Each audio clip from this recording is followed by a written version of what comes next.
Vamos a nuestro Salmo 142, versos 0 al 7. Les tengo una buena noticia. Una vez terminemos de exponer los salmos, vamos a estudiar el Sermón del Monte, que eso es pura dinamita. Los que han estado conmigo en la armonía de los 4 evangelios, sí o no, se han dado cuenta de que eso es pura dinamita. Así que aquí tendremos a nuestros predicadores, el pastor Ernesto, el hermano Esteban, Lisandro, Jaime y mi persona predicando, y el hermano Sidani. A Sidani hay que empezar a darle cancha también. Vamos a estar aquí predicando el Sermón del Monte. Vamos entonces, Salmo 142, desde el verso 0 al verso 7. Así dice el Señor: Masquil de David, cuando estaba en la cueva, oración. Con mi voz clamaré a Jehová, con mi voz pediré misericordia a Jehová. Delante de él derramaré mi lamento, delante de él declararé mi angustia. Cuando mi espíritu desfallecía dentro de mí, tú conociste mi senda. En el camino en que andaba me escondieron lazo. Mira a la mano derecha y observa, pues no hay quien me conozca. No tengo refugio, ni hay quien se preocupe por mi vida. Clamé a ti, oh Jehová, dije, tú eres mi esperanza, mi porción en la tierra de los vivientes. Escucha mi clamor porque estoy muy afligido. Líbrame de los que me persiguen, porque son más fuertes que yo. Saca mi alma de la cárcel, para que alabe tu nombre. Me rodearán los justos, porque tú me serás propicio. Y todo el pueblo responde: amén. El contexto del Salmo del Salmo 142, veámoslo en el versículo 0. Veamos de nuevo el versículo 0. Masquil de David, David es su autor, cuando estaba en la cueva. Esa frase es clave, cuando estaba en la cueva, y nos muestra que al igual que el Salmo 57, este salmo fue escrito cuando David estaba huyendo de Saúl en la cueva de Adulam. Así que David escribió mínimo 2 poesías en esa cueva. Así que el contexto pues son los días de las persecuciones de Saúl. Miren conmigo otra vez el verso 4 en la parte B, después del punto y coma. No tengo refugio, no hay quien se preocupe por mi vida. David dice, no hay quien, y ahí yo añado, humano, no hay quien, ser humano, que se preocupe por mi vida. David está experimentando un total desamparo en una situación de peligro de muerte muy grande. Síganme en este pequeño recorrido que vamos a hacer para entender mejor este contexto. Cuando David comprobó que Saúl quería matarlo, David primero acudió a un ser humano buscando que lo ayudara. ¿Quién es ese ser humano? ¿Quién era ese ser humano? Jonatán, su gran amigo.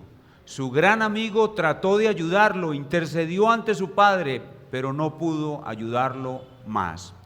Luego David acude a otro ser humano, un hombre ejemplar, irreprensible, un hombre, gran hombre de Dios.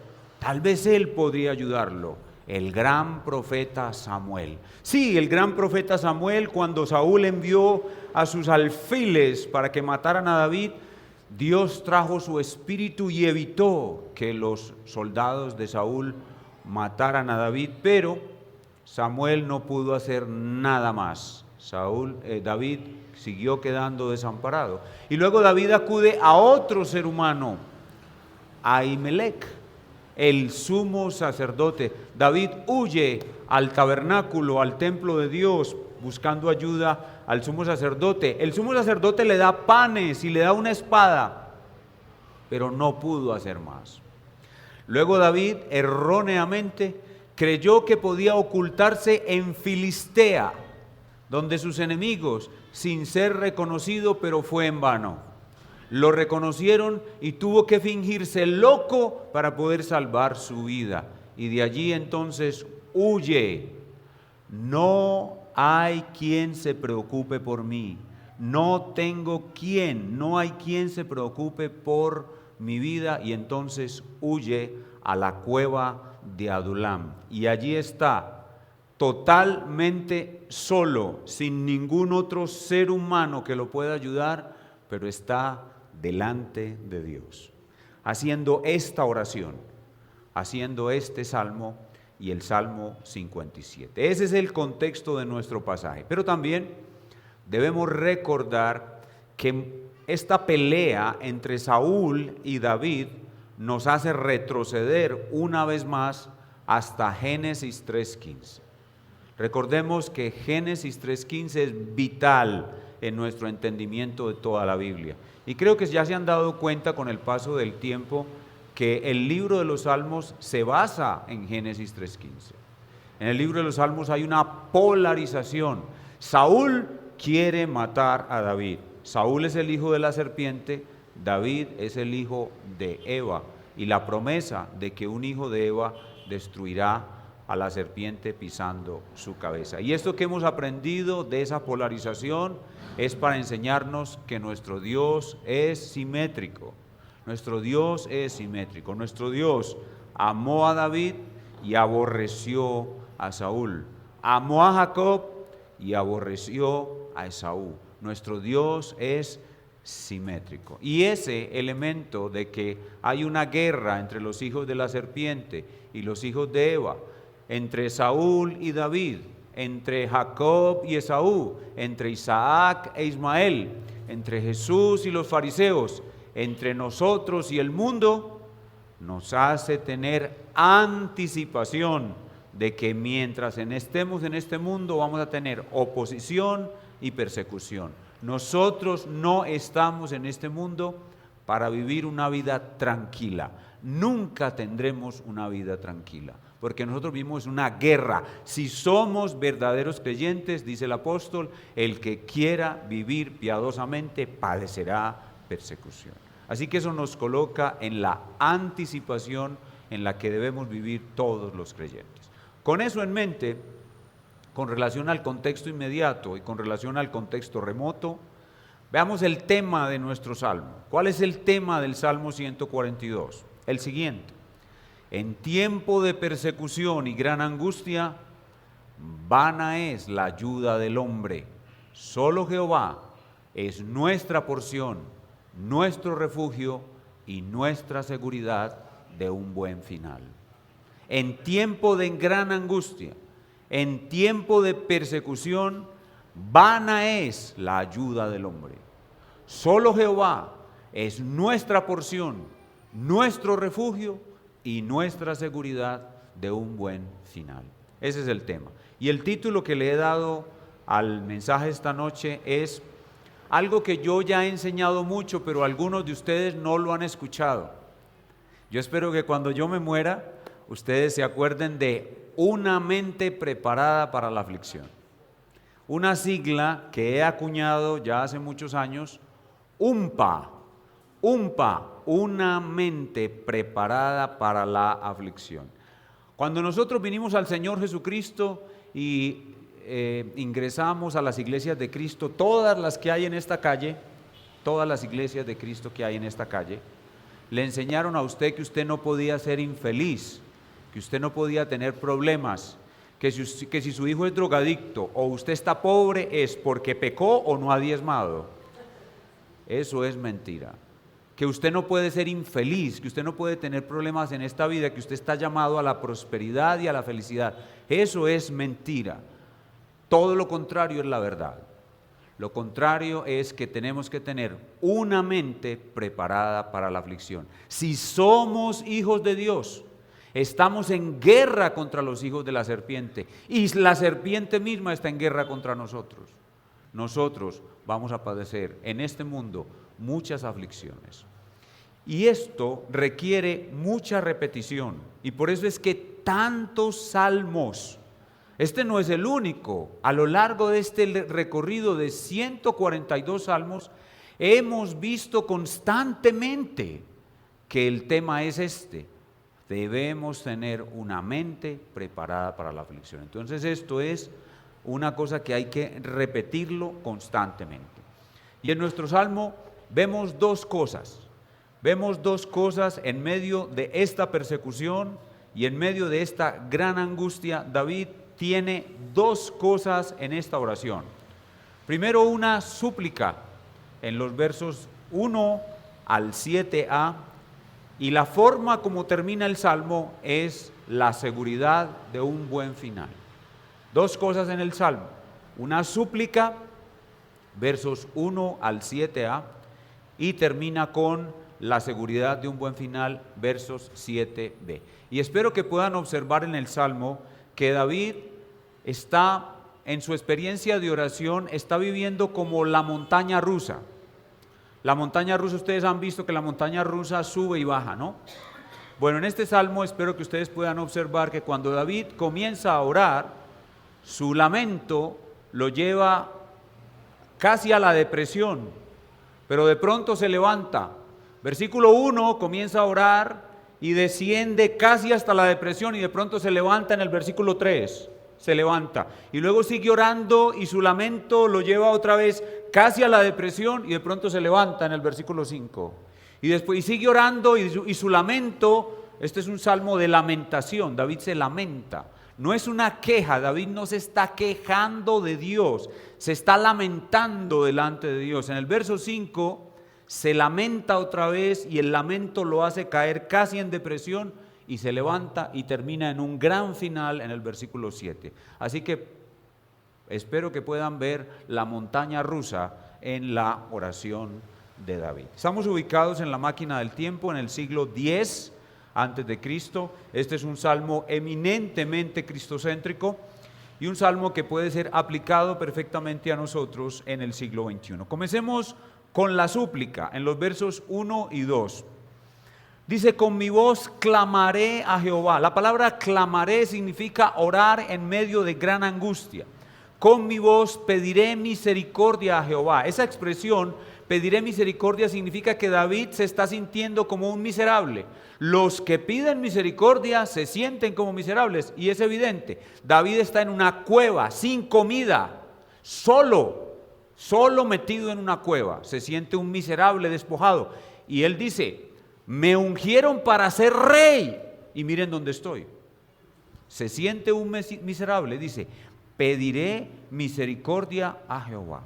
Verso 2: delante de él derramaré mi lamento. Este es un salmo de lamentación. Aquí David no se está quejando de Dios, sino presentando su dolor delante de Dios, como lo dice en la siguiente línea del verso 2. Delante de él declararé mi angustia.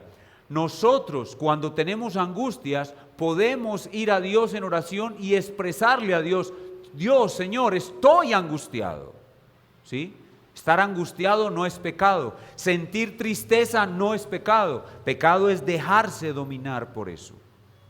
Es caer en depresión. La depresión comienza con una situación difícil que te introduce en la tristeza en angustia, y empieza una espiral descendente. Si tú no actúas, caes en el abismo de la depresión. Pero si cuando viene la angustia, empieza la tristeza y la ansiedad, tú haces lo que debes hacer, tú te levantas y tu fe se levanta, tu fe se fortalece y sales de allí. Y no vas a caer en depresión, porque la depresión ya sí es un estado pecaminoso. Mas tener angustia, tener tristeza, no es pecaminoso. Entonces, en el versículo 3, como les decía, él comienza a orar y el lamento lo hace descender en angustia, casi que rayando con la depresión. En el versículo 3, su fe está muy bajita. Miren el verso 3. Cuando mi espíritu desfallecía, o sea, estoy al borde de la depresión. Cuando mi espíritu se angustiaba dentro de mí, estoy al borde de la depresión. Tú conociste mi senda. La palabra conociste significa que Dios envía su amor hacia David. tú conociste mi senda. Y ahí ¿qué sucede? Que la fe de David asciende. Así que en esta súplica David está batallando dentro de sí mismo por mantenerse en la fe. La situación difícil que está viviendo lo hace descender, pero la fe, cuando él recuerda a su Dios y lo que su Dios ha hecho, lo hace ascender, le hace que su fe vuelva a ascender. Es más o menos como lo que le sucedía a Pedro cuando el Señor Jesús lo invitó a caminar sobre el agua. Cuando Pedro ve al Señor y le dice, si eres tú, manda que yo vaya caminando por el agua, Jesús le dice, ven, y Pedro empieza a caminar sobre el agua. De pronto mira el mar fuerte, la tormenta fuerte y se hunde. Es exactamente lo mismo lo que está viviendo aquí David. Vean otra vez el verso 4.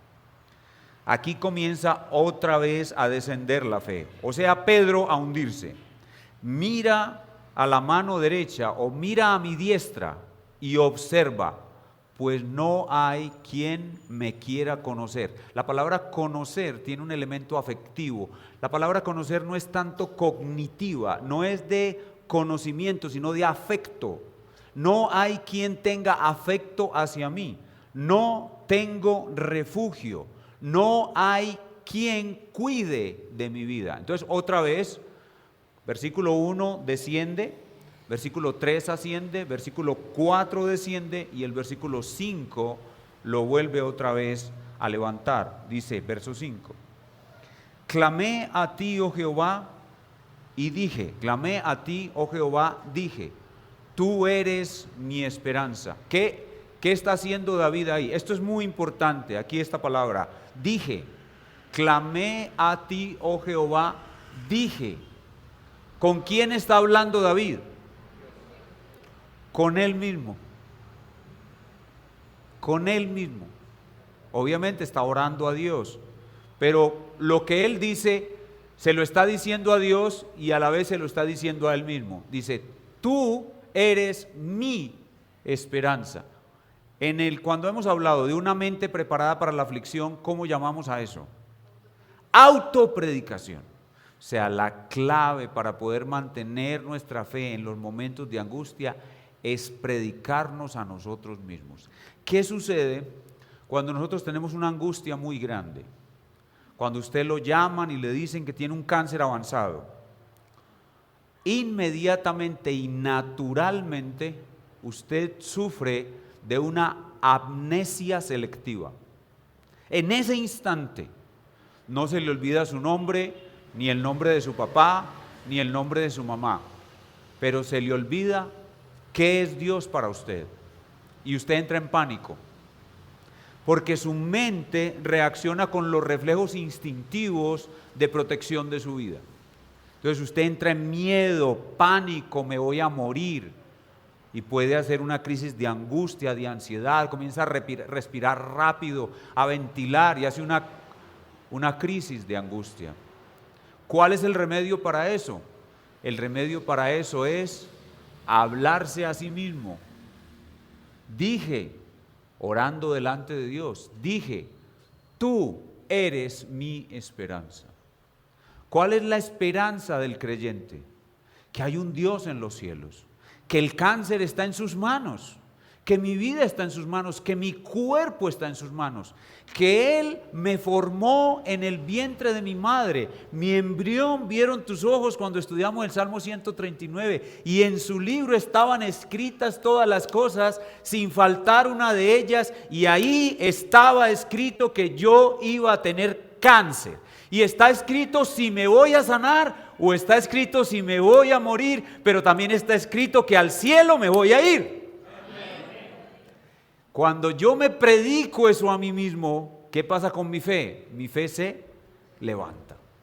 Se levanta, el miedo es vencido y yo tengo esperanza. ¿Cuál es mi esperanza? Mi esperanza es que mi Dios, mi Señor, mi Salvador, mi Creador, mi todo tiene el control y va a hacer conmigo lo que Él quiere. Enfermo o sano, serviré a su nombre, a su gloria, a su iglesia. Haré lo que Él me pida y esa será mi felicidad.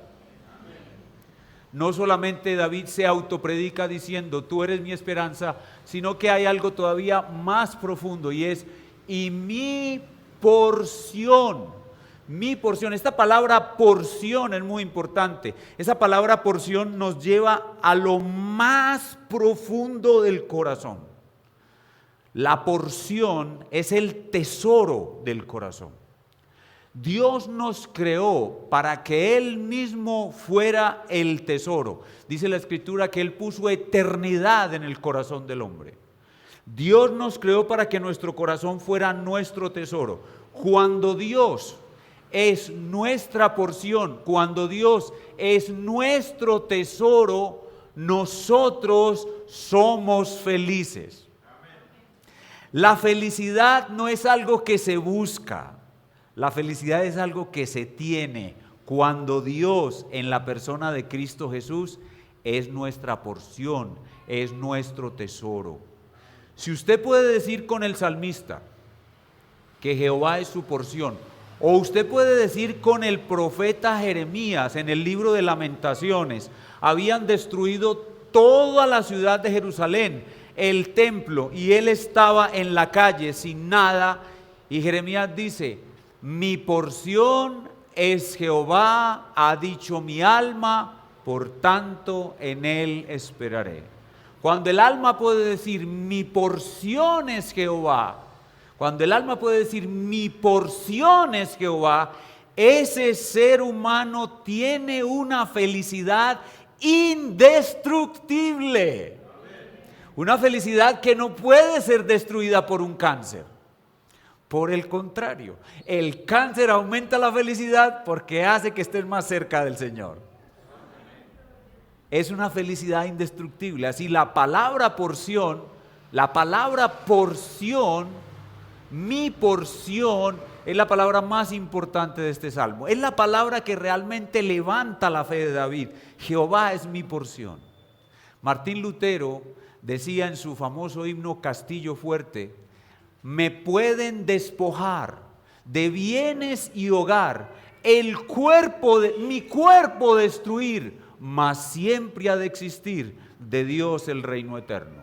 Lutero decía, para mí lo más importante no es mi cuerpo lo pueden destruir, para mí lo más importante no son mis bienes los pueden tomar, los pueden destruir, para mí lo más importante es el reino de Dios y su justicia, esa es mi porción y eso no lo pueden destruir. Y Lutero decía, que muestre su vigor, Satán y su furor, dañarnos no podrá, pues condenado es ya por la palabra santa. Eso era lo que el gran reformador cantó cuando estaba prisionero, muy similar a David. David estaba en una cueva y Lutero estaba prisionero en un castillo. Bueno, prisionero no, un amigo suyo lo había, entre comillas, secuestrado para protegerlo del emperador, para que no lo mataran por haber predicado la sola fe. Entonces pueden ver aquí cómo la autopredicación tiene un papel fundamental en el mantenimiento de la fe en medio de una gran prueba. En medio de una gran prueba, la autopredicación es lo que aumenta la fe. Pero la batalla de David no termina.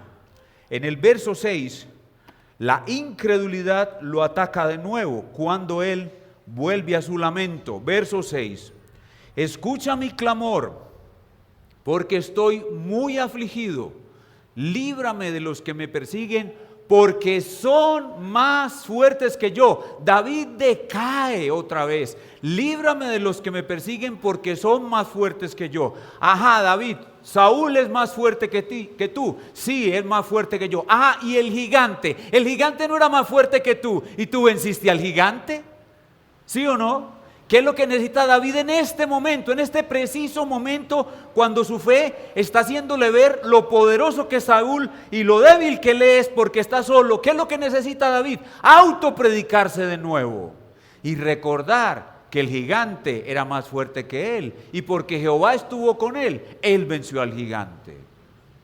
Y David recuerda la grandeza de Jehová, y eso lo hace salir de allí donde está. Ahora, en el verso 7, en la primera parte, todavía David está descendiendo. Verso 7. Saca mi alma de la cárcel. La cárcel, la cueva era como una cárcel, pero en realidad la que estaba encarcelada era el alma de David, atenazada y esclavizada y encarcelada por el miedo.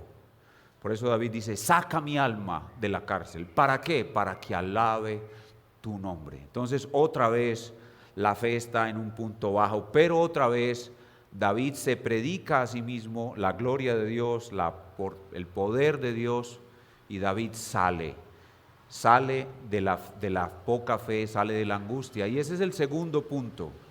Aquí del verso 1 al verso 7a hemos visto la súplica, pero este salmo cierra con la seguridad de un buen final. En el verso 7b vemos la seguridad de un buen final. Las dos últimas líneas del versículo, como lo vemos en la pantalla, dice, me rodearán los justos. Me rodearán los justos.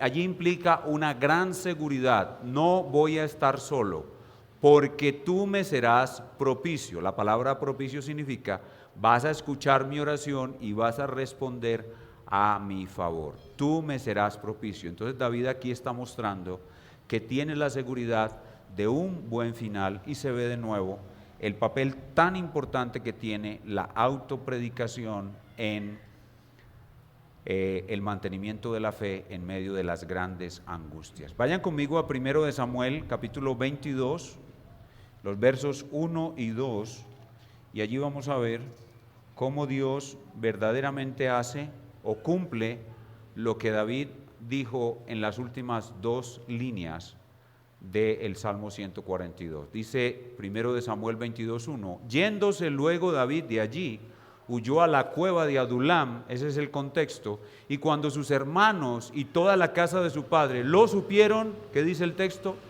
Vinieron allí a él, o sea, exactamente lo mismo que dijo en el Salmo. Y dice, y se juntaron con él todos los afligidos, y todo el que estaba endeudado, y todos los que se hallaban en amargura de espíritu, y fue hecho jefe de ellos, y tuvo consigo como 400 hombres. Ya no estaba solo, y lo habían rodeado personas que seguían su causa, que eran justos como él. Así que se cumplió exactamente lo que David mismo profetizó en el Salmo. Vamos a mirar otro salmo muy importante cuando hablamos de una mente preparada para la aflicción. Yo espero que cuando me muera, este salmo también, cuando lean este salmo o este versículo, se acuerden de mí. Salmo 34:19. Espero que todos lo sepan de memoria. Aprendan por favor este salmo, este verso. Este verso es demasiado importante. Vamos a aprenderlo todos de memoria. Los que me llevan escuchando predicar hace muchos años ya lo saben de memoria porque yo lo repito mucho. Pero tal vez los nuevos que están recién llegando no. Hermanos, este versículo es demasiado importante. Dice Salmo 34:19, muchas son las aflicciones del justo, pero de todas ellas lo librará Jehová. Eso es lo que yo llamo la seguridad de un buen final. ¿Cómo cierra David el Salmo 142? Con la seguridad de un buen final. Ahora veamos dónde está Cristo en el Salmo 142. Muy sencillo, lo hemos visto muchas veces, Cristo está en David. David es un tipo de Cristo.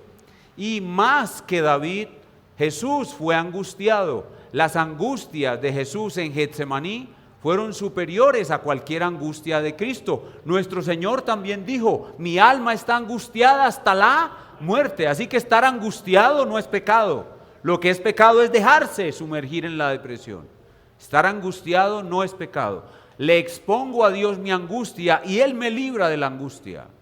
Entonces, nuestro Señor tuvo más angustias que David, más persecuciones que David, y Dios no lo libró como libró a David. Dios no libró a Jesús como libró a David. ¿Por qué? Porque Jesús es el Hijo de David que tiene que pisar la cabeza de la serpiente para que todos los que creemos en Él tengamos vida eterna y el mal sea destruido para nosotros. Cuando nosotros creemos en Jesús, el mal es destruido para nosotros. De ahí en adelante, desde que creemos en Jesús, toda cosa mala que viene a tu vida obra para bien. Romanos capítulo 8, versículo 28. Y sabemos a los que aman a Dios, todas las cosas ayudan a bien. Eso solo tiene sentido desde la cruz. La cruz es la que destruye el mal, la cruz es la que hace que el mal obre para bien. Así que si de aquí en adelante tú eres perseguido, afligido o de alguna manera atribulado, recordando la obra de la cruz, sabrás que todo lo que Dios te envía obra para tu bien y tendrás mucho más argumento que David para predicarle a tu propia alma. David, ¿cómo le predicaba a su propia alma? David le decía a su alma: ¿por qué te abates, alma mía? ¿Por qué te turbas dentro de mí? Espera en Dios, porque aún he de alabarle. Usted también, cuando está en angustia, debe predicar a su propia alma: ¿por qué te abates, alma mía? Si en la cruz mi Señor Jesús logró que todos mis males me obren para bien. Si usted se predica eso, su fe que va en picada sube hasta tener la seguridad de un buen final. Y sabe que si el Señor no lo quiere sacar de esa prueba y usted muere, ¿sabe qué es la muerte para usted gracias a la cruz? La eliminación total del mal. Así que usted, después de la cruz, todo el mal para su vida ha sido destruido y ahora la muerte es la eliminación total del mal en espera de la segunda venida de Cristo, que es la eliminación total del mal en el universo. Así que nuestro gran Salvador, Cristo el Señor, el hijo de Eva que pisó la cabeza de la serpiente, la simiente de Abraham, el profeta como Moisés, el hijo de David, Él ha destruido el mal y por eso, aunque estemos en angustia, Él es nuestro refugio, Él es nuestra esperanza y Él es nuestra porción. El tesoro de nuestro corazón es Cristo Jesús. Solo Él. Y todas las otras cosas que en su corazón parecen ser un tesoro, de aquí en adelante son tesoros de cartón. A su esposa, usted que acostumbra a decirle a su esposa: mi tesoro. Sepa, esposa, que usted es un tesoro, pero de cartón. Porque el tesoro de ese hombre es Jesús. Y usted lo debe amar por eso, precisamente porque Él ama a Jesús más que a usted. Así es como se vive la vida cristiana. Él es mi porción, Él es mi tesoro, Él es mi esperanza, Él es mi refugio. Por tanto, en la angustia no temeré lo que me pueda hacer el hombre. No temeré lo que me pueda hacer el cáncer. No temeré. Me pueden destruir, mas mi felicidad, que es Cristo Jesús, es indestructible. Ahora, volvamos al versículo 7 del Salmo 142, en la última frase. Hay algo muy especial aquí. Me rodearán los justos. Ustedes saben que yo tengo una pasión tremenda por Cristo en el Antiguo Testamento. Me rodearán los justos. ¿Dónde está ese me rodearán los justos en la vida de Cristo? Juan 12:32. Si fuere levantado, a todos atraeré a mí mismo. Juan capítulo 12, versículo 32. Si fuere levantado de la tierra, ¿qué es cuando dice que sería levantado de la tierra? La cruz. A todos atraeré a mí mismo. ¿Pueden ver en las palabras de David? Las palabras de Cristo. Así que Cristo es nuestra porción. Cristo nos ha reunido a todos alrededor de Él para que vivamos una vida libre del poder del mal. Así que la aplicación final de este maravilloso salmo es esta, hermanos: no poner nuestra confianza en el hombre. No poner nuestra confianza en el hombre. Nuestra confianza está en el Señor. Él es nuestra confianza. Y cuando estamos enfermos y los médicos nos dan un pronóstico, el pronóstico puede ser bueno o el pronóstico puede ser malo, pero mi confianza no está en el pronóstico, mi confianza está en el Señor. Yo sé que si viviré o moriré para Él, porque si vivimos, para Él vivimos, y si morimos, para Él morimos. Sea pues que vivamos o que muramos, somos del Señor. No confianza en el hombre, no confianza en pronósticos humanos, mi confianza es Cristo Jesús el Señor. Pero en segundo lugar, hermanos, una mente preparada para la aflicción. Anticipación, la aflicción va a venir. Autopredicación, recordemos siempre que debemos predicarnos a nosotros mismos, a Cristo y a este crucificado. El poder destructor del mal es la cruz. Anticipación, el mal va a venir. Autopredicación, la cruz ha destruido el mal. Y seguridad de un buen final. Por la cruz nosotros sabemos que tendremos como David un buen final. Me rodearán los justos y yo en medio de la congregación alabaré al Señor. Inclinemos nuestro rostro y oremos al Señor.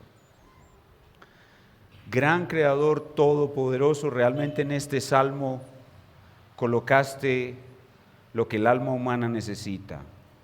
Colocaste el antídoto contra el miedo, la ansiedad, la depresión. Colocaste la fuerza para el alma, colocaste la fe que el alma necesita en esta difícil experiencia de David. Y esta noche nos has hablado, mientras el predicador exponía su texto, mientras el predicador hablaba su sermón, tú hablaste a nuestros corazones y nos mostraste la grandeza de la cruz, la simetría de nuestro Dios, como tú has hecho todo con sabiduría. Estamos preparados y esperamos que el mal venga, no lo desafiamos, pero lo esperamos. Y estamos listos para autopredicarnos la grandeza de la cruz, la victoria de la cruz sobre el mal, y para autopredicarnos la seguridad de un buen final. Ayúdanos a no tener temor al hombre, temor a la muerte, ni temor a ningún mal, porque contigo, Señor, estamos siempre seguros. Tú eres nuestro refugio, nuestra esperanza y nuestra porción. Si tú eres nuestra porción, nuestra felicidad es indestructible. Ahora, Señor, te rogamos que te acuerdes de nuestra querida hermana Natalie, que está padeciendo algo similar a David, pero en el área de la salud. Ayúdala y fortalécela con poder en su ser interior por tu Espíritu. Que la palabra de Cristo more abundantemente en su corazón. El sermón del monte, los proverbios del crucificado moren en su corazón. Que ella pueda fortalecerse y mantenerse fiel. Sea que viva o sea que muera, dé gloria a tu nombre en su enfermedad. También te oramos por nuestro querido hermano Rodrigo Mejía, que está a punto de vivir una de las experiencias más dolorosas de cualquier ser humano, la muerte de su propia madre. Ayuda a nuestro querido hermano, socórrelo con tu mano de poder. Dale el gozo de la salvación en medio de su gran tribulación, te lo pedimos. Y ahora el resto de este culto lo ponemos en tus manos. Escucha nuestras humildes oraciones que a ti presentamos. En el nombre de Cristo Jesús. Amén. Amén.